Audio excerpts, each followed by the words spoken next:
You know, I never know how to set this camera, especially for vlogging. If this is a vlog, I don't even know what it is. To the point you can see my whole body, or do I keep it just to my face? Let's go with, I'm creating like an educational, I guess you can call it an educational series on moving abroad, moving to university, living away, all these scary things, and I'm gonna do it with me talking and trying to guide you through it. I've studied in the UK and I'm currently studying abroad in Sofia, Bulgaria. I'm in my third year of dentistry, which you probably would know if you've seen the first vlog, so watch it. Now my work here has been as a real estate agent, so I've come across many problems with other students. I also provide student help and aid in the form of any problems with exams, any problems throughout university life, getting into university.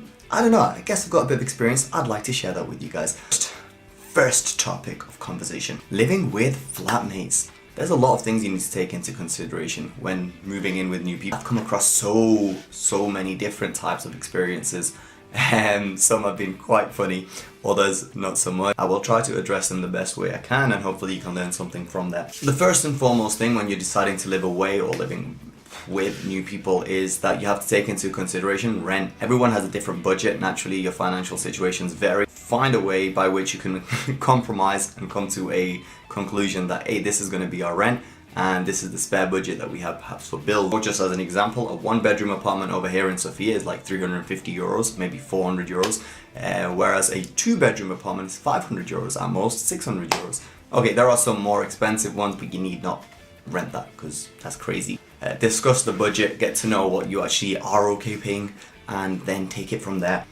You don't want to be in a situation where one person said, yeah, I'm happy to pay 400 euros, sure.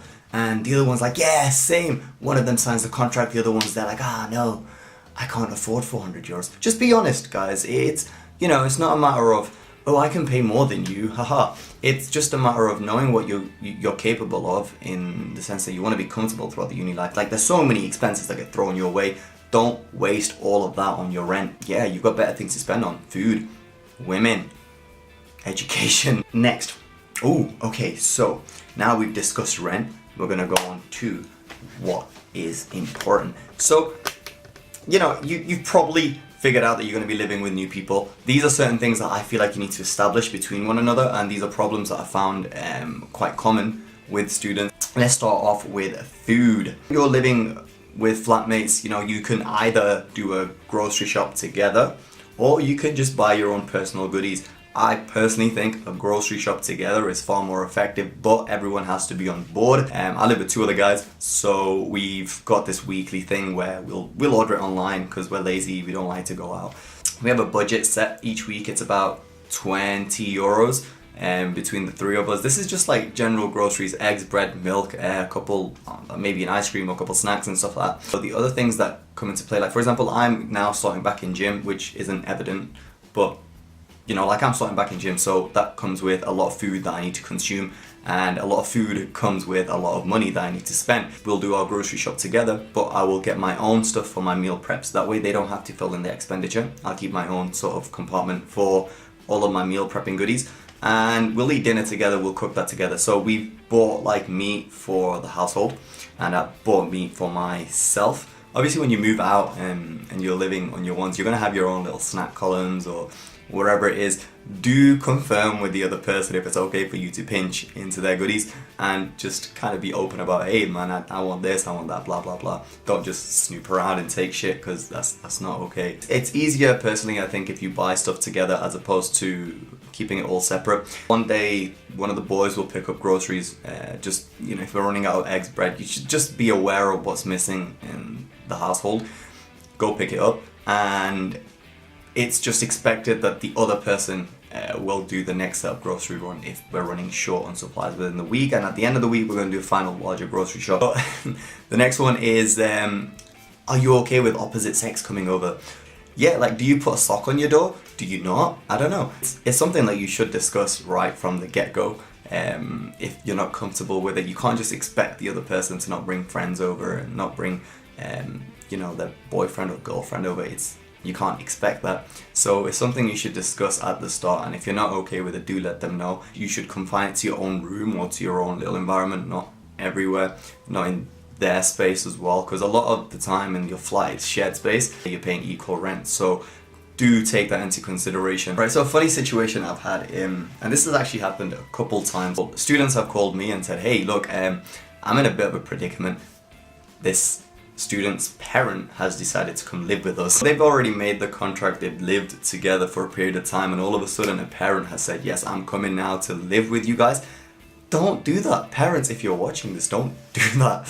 It's, right, you're sending your student and your child away for university. Don't mother them that much. You don't need to. They have to grow up at some point. A real mess for the other students that are living there because of obvious reasons. They want to live their own life. You know, they move away. More times than not, you move away for university because you want to get out there, you want to experience new things, involved in a very busy lifestyle. Having a parent there and stuff, it does get in the way of that. Like, there are situations where I understand that, you know, the student has perhaps some disabilities or problems or anything of that nature. In that case, yes, the parent is more than welcome. Like, you should stay with your child, but you should have a separate accommodation. Don't bring a parent into an environment which is full of students, because that really doesn't, like, think about it. You're going to have friends over, you're going to be discussing certain things, or you're going to be with certain people. You just don't want your parents to be involved in that, because this is part of your growing period and you're not at home, you're in your own environment. So yeah, these are things that you should really discuss with one another. You can't just say one day like, yeah, you know what, this is what's going to happen, this is how it's going to change, and you have to be okay with it, because that's not okay. The next thing, which I find a huge priority, is cleanliness. So the household should be clean, man. Your apartment should not be a mess. You have a weekly rota on which you all do a full-on clean, and so you should allocate who does what and when, and take it from there. For example, in our apartment, every Sunday or every Saturday, a weekend basically is clean-up day. Someone will do the hoover, someone will do the mop, and someone will do all the surfaces. If you've cooked something, make sure that you clean up straight away. Don't leave it so that the other individual has to clean up your mess and then cook their own food. You know, you'll just get pissed off and agitated. So don't leave all your mess for someone else to clean. If you're cooking, make sure you're cleaning thereafter.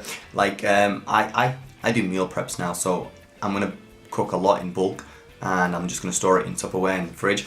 But that comes with a lot of mess as well. Now, if I was not to clean that, majority of our dishes would just be left in the sink. That means my flatmates can't eat, and if they do, they have to clean up all of my mess. That's not fair.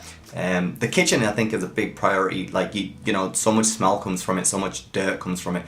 You might as well clean up straight away so that it doesn't affect your day-to-day routine.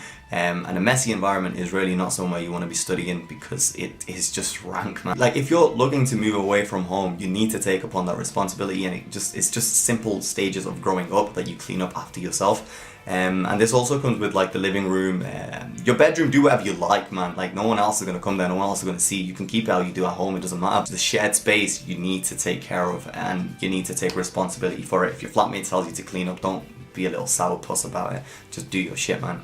Get it done. It's not a difficult job. It's not, oh, I'm picking on you. It's just get the cleaning done. In a scenario that you've got private accommodation, like for example here in Sofia and generally anywhere in the EU, it's not really halls of residence, it's just private accommodation. So the way I would go about it is that you decide then, because look, you're going to lose your deposit if you move.